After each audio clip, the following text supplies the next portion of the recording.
मधाचं पोळं. ज्येष्ठातल्या सकाळची पहिली प्रहर होती. दामोदरने देवाला नमस्कार करून गंध माथी लावला. श्याम घराबाहेर आपल्या जुनाट सायकलवरची धूळ पुसत आजच्या दिवसाची सुरुवात करत होता. दामोदर सायकलच्या हँडलला कुऱ्हाड अडकून स्टँडला पाय मारला आणि तितक्यात सुमित्राचा आवाज आला. आव येताना जळण आणा अन आज ते हापिसातले लोक येणार हाय ना. व्हय व्हय येतो दुपारपतूर. दामोदर पत्नीस उत्तरला आणि नित्य परिपाठाप्रमाणे तो आणि श्याम शेताकडे निघाले. कडकड कडकड कडकड असा आवाज करत सायकल निघाली. कॅरियरवर बसलेला श्याम सीटला धरून रस्त्याच्या वळणानुसार हलू लागला. लाईट हाय तवर पटकन पाण्याचं आणि कापणीचं काम उरकून घेऊ, दामोदर श्यामला म्हणाला.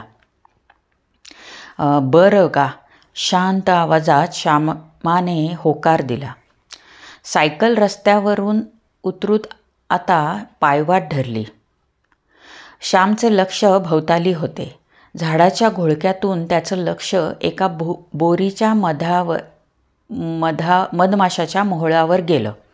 तो बाबांना म्हणाला, बा मधाचं पोळ लागलंय बोरीवर, काढून दे की मला. अरे पहिला काम संपू दे मग बघू ती. तू ती बियाची पिशवी आणला ना. कोणची? दामोदरने कचकन ब्रेक दाबला. सायकल थांबवली. दोघेही उतरले. अरे श्यामू, काल मी आणलेली पिशवी संगूट घी म्हणलं होतं तुला, आणि मधाचं पोळ पाहिजे म्हणा.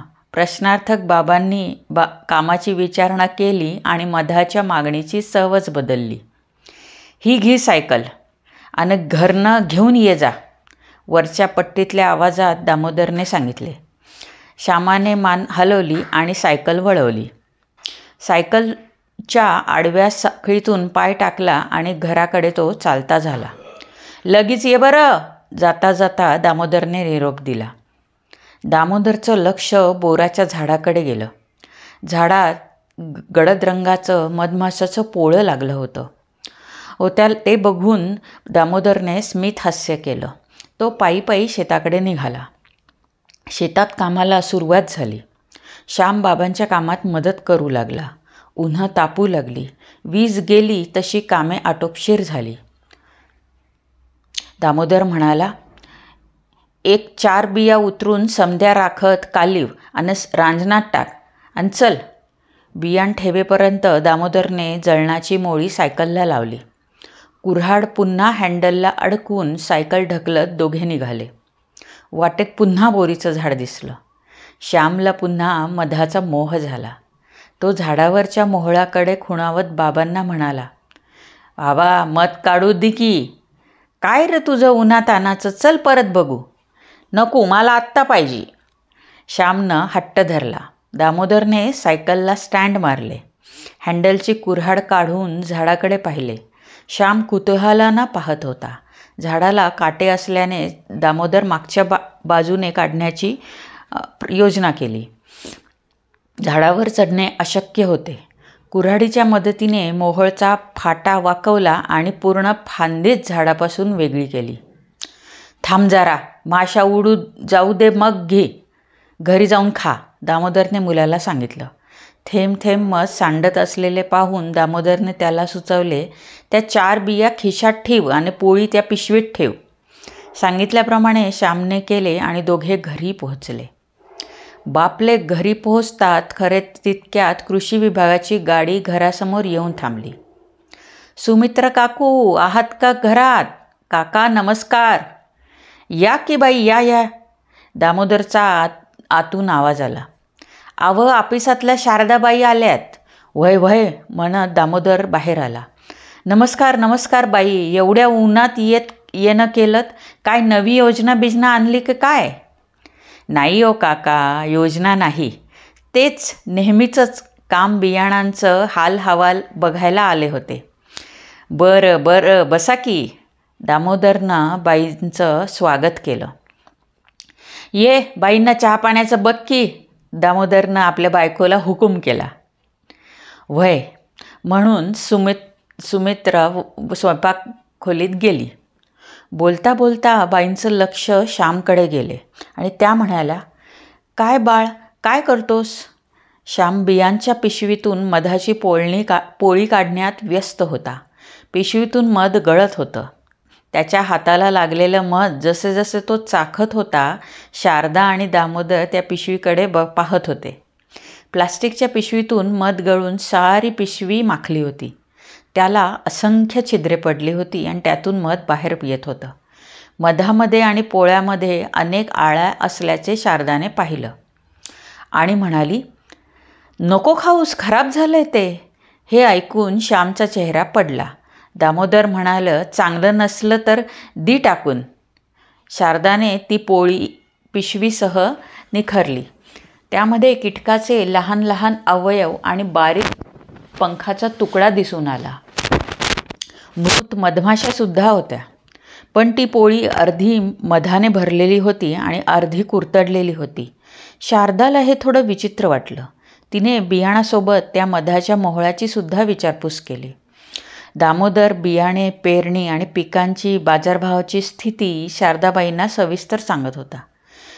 मधाची सारी हकीकतसुद्धा तो बाईंना सांगतो. शारदा विज्ञान केंद्रातील अधिकारी असल्याने या भागात त्या वारंवार यायच्या. इथल्या पर्यावरणाचा तिला चांगलाच परिचय होता. ती कीटकशास्त्र विषयात प्रावीण्य मिळवून कृषी विद्यापीठातली अभ्यासक होती. तिने श्यामला पिशवी घेऊन बाहेर जाण्यास विचारले. श्यामने ते नाकारले. बाईंनी त्या बदल्यात चॉकलेट दिलं. पण त्याने मधाचा हट्ट धरलाच. त्यावर दामोदरने श्यामला समजावलं आणि बाईंना पिशवीसह मोहळ देण्यास म्हणावलं. श्यामकडून मोहळ आणल्यापासून वेगवेगळे तर्क, अंदाज शारदाच्या मनात येत होते. त्याबद्दल अधिकचे अध्ययन करणे गरजेचं असलं असं तिला समजलं. शारदाने ते नमुने प्रयोगशाळेत व्यवस्थित ठेवले. त्यांना इजा न होता वेगवेगळे केले. पिशवीवर असणारा प्रत्येक नमुना रसायनाच्या सहाय्याने स्वच्छ केला. त्या नमुन्यात काचपट्टीवर घेऊन सूक्ष्मदर्शकाच्या मदतीने ती पाहू लागली. प्रत्येक नमुन्याचे पृथक्करण केले. यामध्ये कीटकाच्या पंखाचे तुकडे दिसून आले. आळ्यांची शरीररचना आणि पंखाचे तुकडे यावरून समजले की मोठ्या संख्येत असणाऱ्या आळ्या पतंगाच्या आहेत. नेमकी कोणती प्रजाती असावी हा पुढचा प्रश्न तिच्यासमोर ठाकला. अवस्थांतर हा कीटकांचा गुणधर्मच आहे. त्यामुळे तिने एक युक्ती केली. त्या आळ्याचं संगोपन केलं. त्यांना पोषक असं वातावरण प्रयोगशाळेत तयार करून वाढवलं. आठवडाभराच्या प्रतीक्षेनंतर आळ्यांचे रूपांतर पतंगात झाले. प्लास्टिक पिशवीला पडलेल्या छिद्रांचे तिने लक्षपूर्वक निरीक्षण केले. ती छिद्रे झाडावरची अळी जशी हिरवी पाने कुरतडते त्यासारखी होती. शारदाला एक घटना सतत अस्वस्थ करत होती. बियांच्या मधली पिशवी मधाची पोळी भरताना चांगली होती. घरी येईपर्यंत त्यातून मध गळू लागलं. कदाचित या पतंगाच्या आळ्यांनी तर प्लास्टिक कव्हर कुरतडलं असेल का? याची पडताळणी करण्यासाठी प्रयोगशाळेत नियंत्रित स्थितीमध्ये एक छोटासा परंतु गमतीदार प्रयोग करायचं तिने ठरवलं. त्याच बियांची दुसरी पिशवी घेऊन त्यात इंडियन मिल मॉथ पतंगीच्या आळ्या सोडल्या. पिशवी दोरीने बंद करून ठेवले. त्या दिवशीचे कार्यालयीन कामकाज उरकून ती परतली. प्रयोगाची उत्सुकता शिगेस पोहोचली. दुसऱ्या दिवशी कार्यालयात पोहोचताच शारदा थेट प्रयोगशाळेत धाव घेतली. तिने पाहिले की आळ्या पिशवीला ठिकठिकाणी कुरतडत होत्या. त्यांची चाळण झाली होती. काही आळ्या जमिनीवर पडल्या होत्या तर काही आळ्या पिशवीच्या वरच्या भागात हालचाल करत होत्या. अजूनही अनेक आळ्या पिशवीला कुरतडत होत्या. एक अधोरेखित करणारी गोष्ट शारदाने त्या दिवशी नमूद केली ती म्हणजे प्लास्टिक पिशवीचा बराच भाग आळ्यांनी खाल्ला होता. शारदाने हाच प्रयोग पुन्हा पुन्हा करण्याचा विचार केला, पण तो वेगळ्या स्वरूपात. दुसऱ्या वेळेस प्रयोगाची जागा बदलली. प्रयोगशाळेऐवजी बाहेरच्या वातावरणात तिने करण्याचे योजले. इंडियन मिल मॉथ पतंगीच्या आळ्या उकिरड्यावर सोडल्या. दुसऱ्या दिवशी त्याच वेळेला त्याच ठिकाणी येऊन पाहिले असता तेच चित्र निदर्शनास आले. आळ्या विखुरलेल्या, प्लास्टिक वेष्टनांना ठिकठिकाणी कुरतडलं होतं. प्लास्टिक पिशव्यांची चाळण झालेली. काही आळ्या अजूनही प्लास्टिक कुरतडत होत्या. पुन्हा सारखीच निरीक्षणे मिळाल्यावर प्रयोगाची खात्री पटली. आळ्यांनी प्लास्टिक खाल्ले होते. प्लास्टिकचे विघटन होतानाचे असंच आढळतं. शारदा कृषी अधिकारी तर होतीच, परंतु तिच्या अंतरंगातली संशोधिका कीटकांच्या या वागणुकीबद्दल सातत्याने चिंतनात ठेवीत असत. तिने अहोरात्र या किड्याबद्दल अभ्यास सुरू ठेवला. यापूर्वी या कीटकांवर अशा पद्धतीने अध्ययन झाल्याचं तपासून पाहत होती. जगभरातून लिहिलेले शोध निबंधाचे पुस्तकांचे अहवाल तिने वाचन केले. स्वतःच्या प्रयोगाची निरीक्षणे तऱ्हेतऱ्हेने ती घेऊ लागली. इतर अभ्यासासोबतच त्यांची तुलना ती करून पाहत असे. त्यांच्यातील साधर्म्य आणि वैधर्म्य घटकांची नोंदणी ती स्वतंत्रपणे करत होती. संख्याशास्त्राच्या मदतीने आपले भाकीत पुराव्यासह जोडू लागली. अनेक वार तिने पडताळणी करून आपले संशोधन पद्धतशीरपणे रचले. हे शोध लोकांपर्यंत पोहोचावे या हेतूने लंडन येथे आयोजित आंतरराष्ट्रीय परिषदेला पाठवले. शारदाचा शोधनिबंध परिषदेमध्ये चर्चेला ठेवण्याचे निर्धारित झाले. तिला ही गोष्ट समजताच खूप आनंद झाला. अर्थात तिच्यावर एक मोठी जबाबदारी होती, कारण कीटकशास्त्रातल्या तज्ज्ञांसमोर आपलं मत मांडता येणार होतं. चर्चा करता येणार होती. लंडन शहरातील निसर्ग इतिहास संग्रहालयातून सभागृह परिषद भरली. जगभरातून आलेले शास्त्रज्ञ, संशोधक, विद्यार्थी आणि पत्रकार मंडळी जमली. नियोजित वेळेनुसार परिषदेला सुरुवात झाली. शारदा आपल्या पूर्ण तयारीने आली होती. संयोजकाने शारदाला आपला शोध निबंध सादर करण्यास आमंत्रित केलं. शारदाने आपले सादरीकरण सुरू केले. अर्थात ते इंग्रजीत होते. सादरीकरणाचे शीर्षक होते, प्लास्टिक संपेल. शारदाच्या आवाजात कमालीचा आत्मविश्वास होता. सारे दर्शक गांभीर्याने समोरची चित्रे पाहत होते. सादरीकरणाचा आशय आणि विषय जगाला सतावत असणाऱ्या गंभीर समस्येवर कायमचा तोडगा काढण्यावर होता. 20 मिनिटाच्या कालावधीत शारदाने अगदी कुशलतेने प्रयोगाचे तंत्र, निरीक्षणे, आकडेवारी आणि अनुमान मांडले. शारदाचे बोलणे थांबल्यावर टाळ्यांचा कडकडाट संबंध सभागृहात गाजला. श्रोत्यांनी उभे राहून त्या संशोधनाची वाहवा केली. सादरीकरणानंतर चर्चेसाठी वेळ खुला झाला आणि श्रोत्यांमधून प्रश्न येऊ लागले. एक प्रश्न आला, याप्रमाणे पर्यावरणात मोकाट पसरलेल्या प्लास्टिकचा नायनाट करण्यासाठी साधारण किती वेळ लागू शकेल?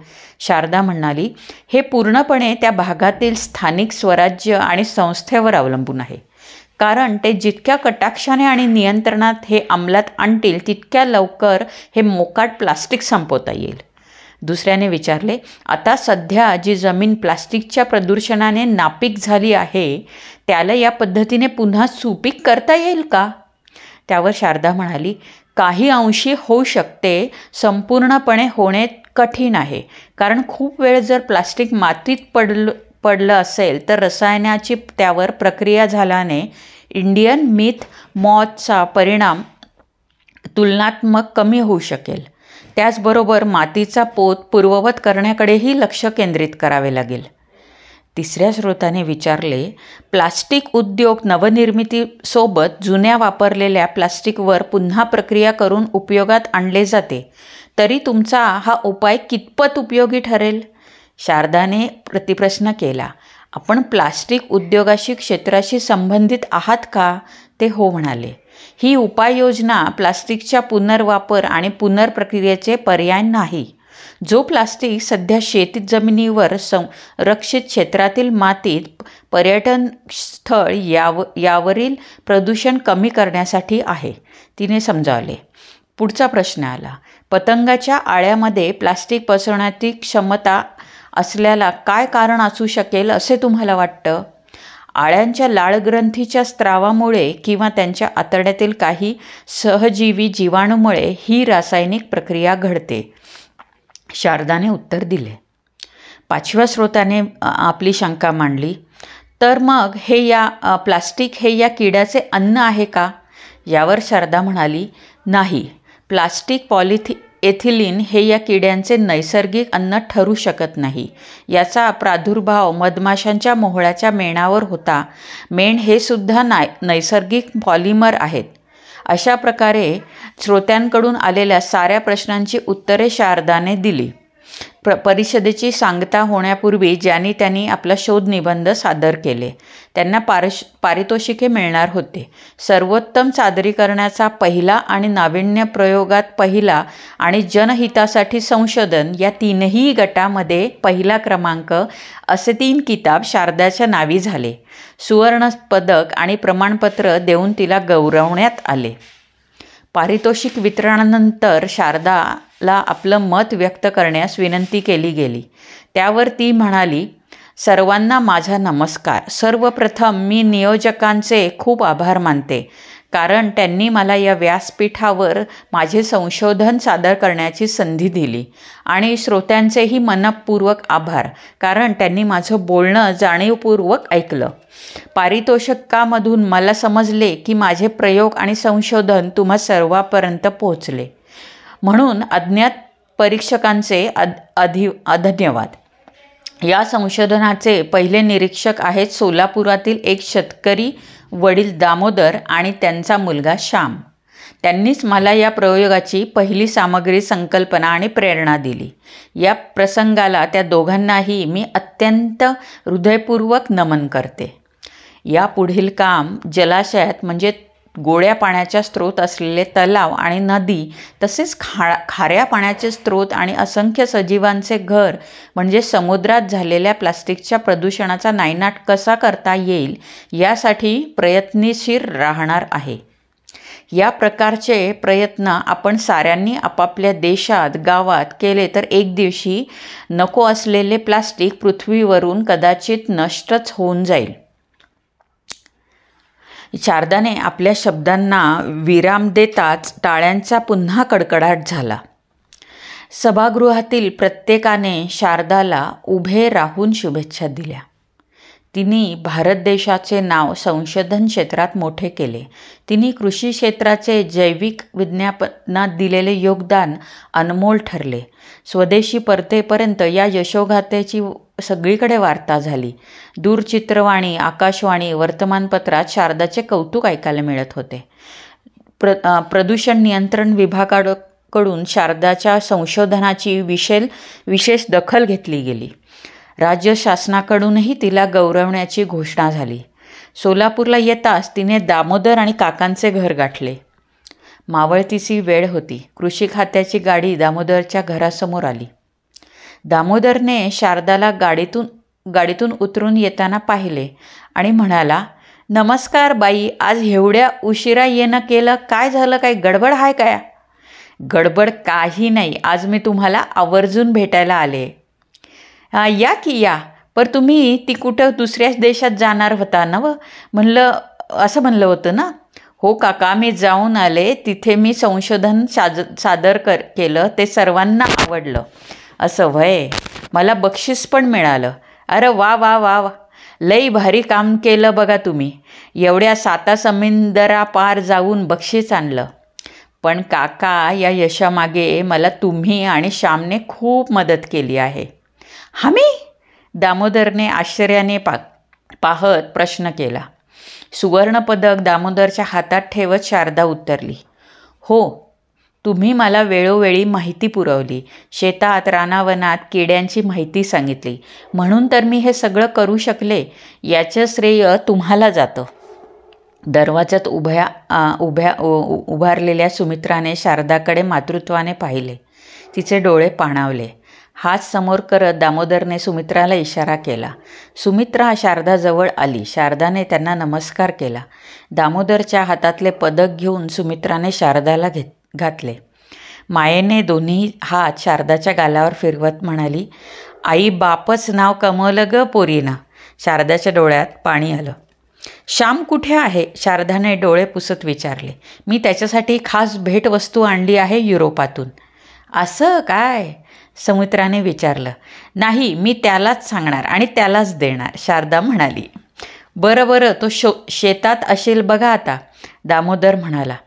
घरासमोरच वातावरण भावनिकतेने, आश्चर्याने, अभिमानाने आणि हास्याने प्रफुल्लित झालं. गाडी शेतात गेली. तिथे पोहोचल्यावर शारदा श्यामकडे पाहत होती. तो झाडामध्ये काहीतरी शोधत असल्याचं तिला समजलं. लंडनहून आणलेली मधाची बाटली पाठीमागे लपवून तिने श्यामला विचारलं, श्याम, काय पाहतोस झाडात? मूळ, श्याम उत्तरला. मध हवं आहे का तुला? व्हय, मला लई आवडते. हे बघ मी काय आणले. हा? श्याम आश्चर्यचकित झाला. तोंड आवासून तो त्या बाटलीकडे पाहू लागला. ती ओझी असल्याने दोन्ही हाताने त्याने तिला सावरले. मला आणलं? श्यामला विश्वासच बसेना. होय, हे मध तुझ्यासाठीच आहे. शारदाने समाधानकारक चेहऱ्याने श्यामकडे पाहिले. श्यामला खात्री पटली. दोघांनीही तो आनंद मधाच्या गोडव्याने व्यक्त केला. समाप्त. लेखक राघवेंद्र श्रीकृष्ण वंजारी. वाचक हो, ही कथा कशी वाटली आम्हाला नक्की कमेंट करून कळवा आणि आणखीन नवनवीन कथा जरूर ऐकत रहा. चॅनलला शेअर, सबस्क्राईब करायला विसरू नका. धन्यवाद.